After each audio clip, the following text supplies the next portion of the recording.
بسم اللہ الرحمن الرحیم۔ السلام علیکم۔ پارہ دہم سورہ توبہ رکوع نمبر 5۔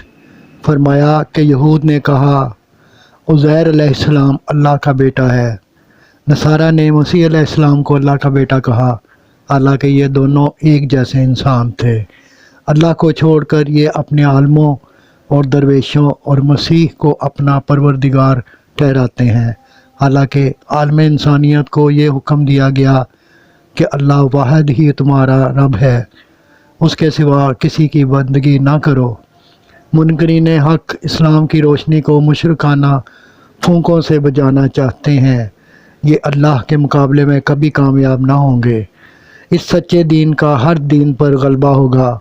اہل کتاب کے علماء اور درویش ان سے نذرانے وصول کر کے انہیں حق پر چلنے سے روکتے ہیں، غلط مسئلے بتا کر، تاکہ ان کی گدیاں قائم رہیں۔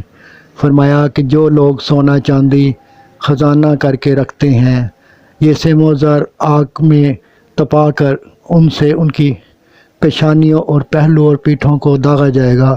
زمانے کی تقسیم کا ذکر فرمایا کہ سال میں 12 ماہ ہیں، ان میں 4 ماہ مقدس ہیں، یہی درست بات ہے۔ تم ان کا تقدس پامال کر کے اپنے اوپر ظلم نہ کرو۔ صدق اللہ العظیم۔ آپ سے گزارش ہے کہ چینل کو سبسکرائب کر دیں، گھنٹی کے بٹن کو دبا دیں تاکہ ہر نئی آنے والی ویڈیو آپ تک پہنچتی رہے۔